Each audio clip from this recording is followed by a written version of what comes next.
너희 중에 심지어 음행이 있다 함을 들으니 그런 음행은 이방인 중에서도 없는 것이라. 누가 그 아버지의 아내를 취하였다 하는도다. 그리하고도 너희가 오히려 교만해져서 어찌하여 통한이 여기지 아니하고 그 일 행한 자를 너희 중에서 쫓아내지 아니하였느냐. 내가 실로 몸으로는 떠나 있으나 영으로는 함께 있어서 거기 있는 것 같이 이런 일 행한 자를 이미 판단하였노라. 주 예수 이름으로 너희가 내 영과 함께 모여서 우리 주 예수의 능력으로 이런 자를 사탄에게 내주었으니 이는 육신은 멸하고 영은 주 예수의 날에 구원을 받게 하려 함이라. 너희가 자랑하는 것이 옳지 아니하도다. 적은 누룩이 온 덩어리에 퍼지는 것을 알지 못하느냐. 너희는 누룩 없는 자인데 새 덩어리가 되기 위하여 묵은 누룩을 내버리라. 우리의 유월절 양 곧 그리스도께서 희생되셨느니라. 이러므로 우리가 명절을 지키되 묵은 누룩으로도 말고 악하고 악에 찬 누룩으로도 말고 누룩이 없이 오직 순전함과 진실함의 떡으로 하자. 내가 너희에게 쓴 편지에 음행하는 자들을 사귀지 말라 하였거니와 이 말은 이 세상에 음행하는 자들이나 탐하는 자들이나 속여 빼앗는 자들이나 우상 숭배하는 자들을 도무지 사귀지 말라 하는 것이 아니니 만일 그리하려면 너희가 세상 밖으로 나가야 할 것이라.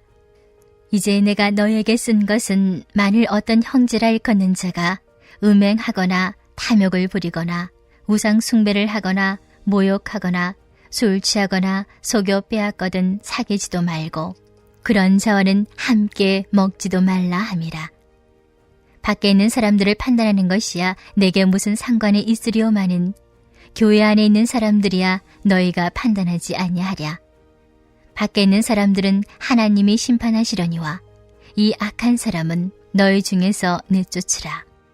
할렐루야, 오늘도 말씀으로 살기로 결단하는 하루가 되시길 간절히 소망합니다. 우리가 사는 사회 속에서 요즘 가장 환영받는 단어 중 그 하나를 뽑자면 아마 관용일 것입니다. 포용이라고도 하죠. 좋은 게 좋은 거다.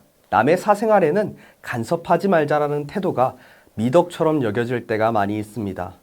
물론 이 단어가 좋은 의미로 쓰일 수도 있지만 교회 안에서 이 관용이 무분별하게 적용될 때 어떠한 일이 일어날까요? 오늘 바울이 마주한 고린도 교회를 보면 이 관용이라는 단어가 무분별하게 사용됐을 때의 위험을 보여줍니다. 오늘 본문 1절은 다소 충격적인 말씀으로 시작됩니다. 너희 중에 심지어 음행이 있다 함을 들으니 바울이 들은 소식은 무엇이었을까요? 입에 담기도 민망한 근친상간의 문제였습니다. 아들이 아버지의 아내를 취하는 것이 교회 안에서 벌어진 것입니다. 바울은 이 죄가 이방인 중에서도 없는 것이라고 질타합니다. 당시 도덕적으로 타락했다 했던 로마 사회에서도 법으로 엄격히 금지하던 가증스러운 일이 교회에서 버젓이 일어난 것입니다. 그런데 더 놀라운 점이 있습니다. 그 범죄한 자의 행위뿐만이 아니라 2절을 보면 그러하고도 너희가 오히려 교만하여져서 어찌하여 통한이 여기지 아니하고 라고 기록되어 있습니다. 바울은 지금 죄를 보고도 그 교회 공동체가 죄를 보고도 통한이 여기지 않았다라는 것에 충격을 받습니다. 통한이 여긴다라는 것은 그 사랑하는 사람이 죽었을 때 그 가슴을 치며 통곡하는 슬픔을 의미합니다. 지체의 범죄를 보면서 그 내 가슴이 찢어지는 아픔을 느껴야 하는데 고린도 교회 성도들은 오히려 고개를 뻣뻣이 들고 교만해져 있었다는 것입니다.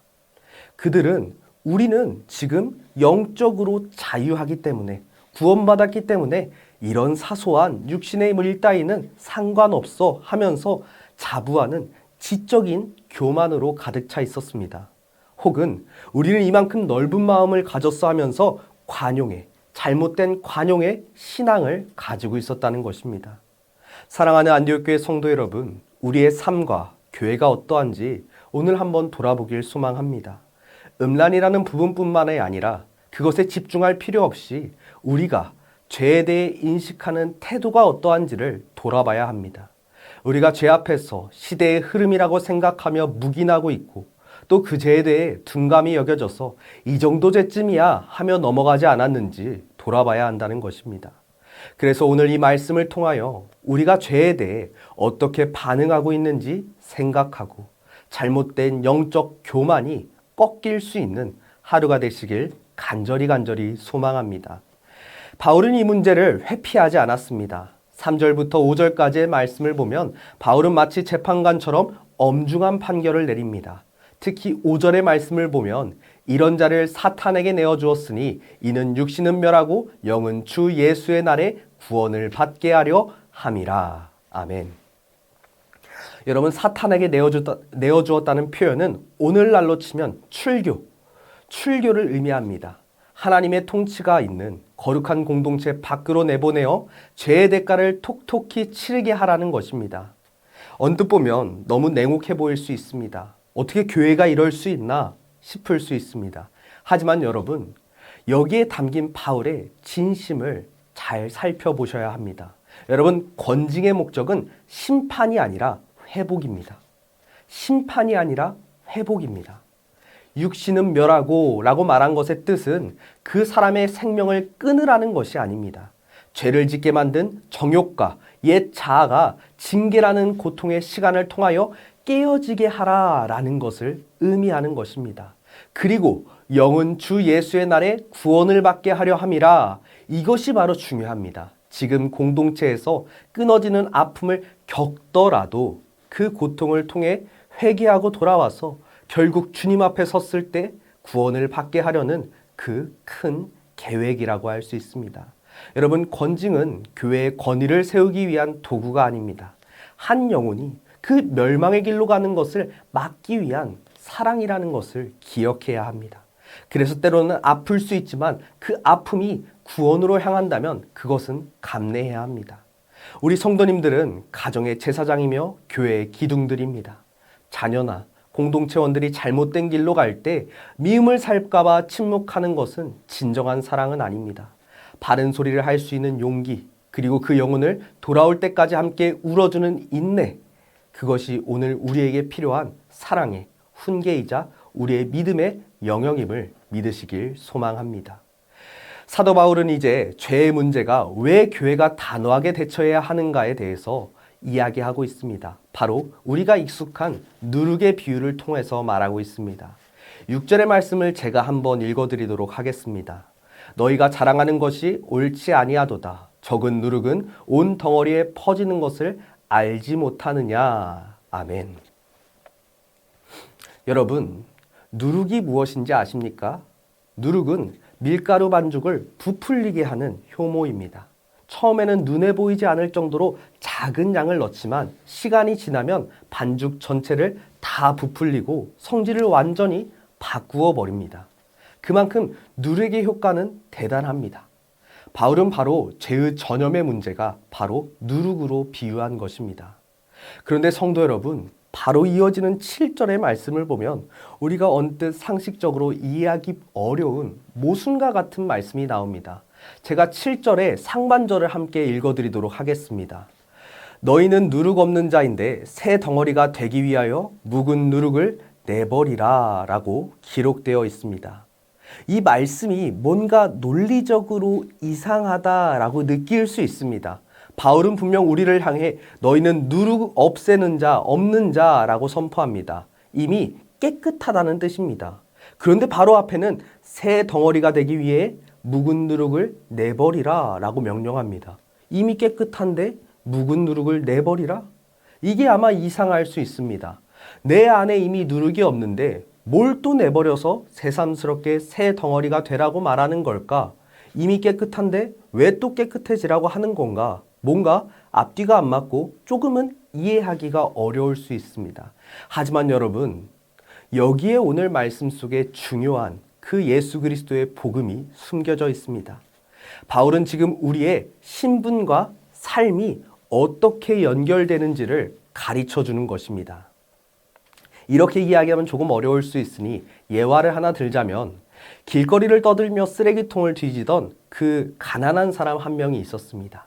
그런데 어느 날 그 자비로운 왕이 그 가난한 사람을 불쌍히 여겨서 왕궁으로 데려와서 양자로 삼았습니다.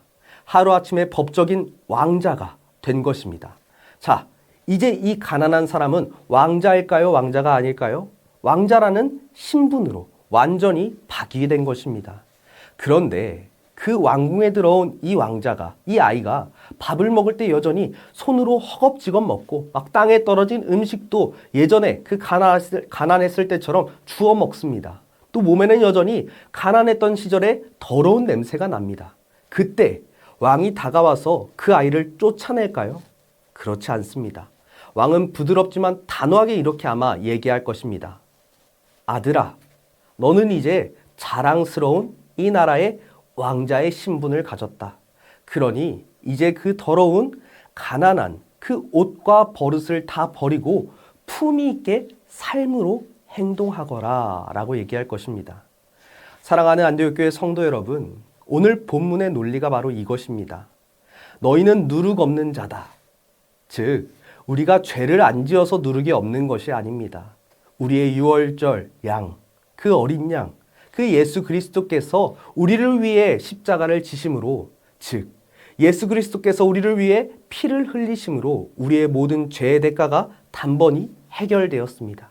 그래서 하나님이 보시기에 우리는 이미 죄가 없는 누룩 없는 자가 되었다는 신분입니다. 그런 왕자의, 그 자녀의 신분이 되었습니다. 그래서 예수 그리스도의 피로 너희의 신분이 이렇게 바뀌었는데 어떻게 교회 안에서 음행하며 더러운 죄의 누룩을 그대로 방치하고 있느냐라고 책망하는 것입니다. 너희는 이미 누룩 없는 자의 신분이 되었는데 그 신분대로 행동하지 않으면 안 된다. 이제는 그 신분에 걸맞게 공동체 안에서 묵은 누룩을 단호하게 청소해내서 우리의 삶으로 신분을 보여주라는 것입니다. 그리하여 우리가 왕자의 삶으로, 그 예수 그리스도의 자녀의 삶으로, 구원받은 삶으로 우리가 살아내야 된다는 것입니다. 그래서 8절은 이렇게 결론을 내리는 것입니다. 이러므로 우리가 명절을 지키되 묵은 누룩으로도 말고 오직 순전함과 진실함의 떡으로 하자. 가식과 제약의 누룩을 다 내버리고 하나님 앞에서 정직한 공동체의 신분으로 살아가자라는 것입니다. 사랑하는 성도 여러분, 이것이 바로 우리에게 주신 복음의 순서입니다. 주님은 너희가 피나는 노력하면 죄의 누룩을 다 없애서 구원해 줄게, 이렇게 말씀하시지 않습니다. 반대입니다. 예수 그리스도의 피로 이미 너희는 누룩 없는 새 덩어리가 되었다. 그러니 이제는 그 신분에 어울리게 우리 교회에 오염시키는 죄의 누룩을 단호히 잘라버려서 그 왕자의 신분을 증명하라 라고 말씀하십니다. 우리는 이 복음의 권면을 붙잡아야 합니다. 예수 믿고 구원받았으니 이제 뭐 대충 살아도 되지 라는 그런 방종의 누룩을 버려야 합니다. 어린 양의 피로 얻은 그 신분을 기억하며 우리 자신과 우리 교회의 그 거룩함을 지켜내는 우리 안디옥 교회 성도님들이 되시길 간절히 소망합니다. 이제 말씀을 마무리하려고 합니다. 사랑하는 성도 여러분, 오늘 사도 바울이 고린도 교회를 향해 쏟아낸 이 꾸짖음은 사실 우리 한국 교회와 또 한국 교회에 속한 우리 성도님들을 향한 하나님의 음성이라고 생각합니다. 하나님께서는 우리가 삶 속에서의 거룩과 교회에서의 거룩을 있으면 좋은 것이라고 생각하지 않길 바라십니다. 그것은 우리의 교회의 생존이 걸린 문제입니다. 우리의 삶의 생존이 걸린 문제입니다. 누룩이 퍼진 빵은 더 이상 빵이 아니라 부패한 덩어리입니다. 그리스도의 피로 값주고 사신 우리 공동체가, 그리고 여러분들의 가정과 삶이 누룩 없는 순전함 그리고 진실함의 떡이 되길 간절히 소망합니다. 마지막에 이 악한 사람은 너희 중에서 내쫓으라 라는 바울의 명령은 결국 우리 안에 있는 모든 어둠을 몰아내고 오직 예수 그리스도의 빛으로 충만하라 라는 축복의 메시지입니다. 이 거룩한 회복의 역사가 여러분들의 삶과 우리 공동체에 충만하기를 간절히 소망합니다. 우리 이 시간 주신 기도 제목 붙잡고 주여 한번 부르시고 합심으로 기도하도록 하겠습니다.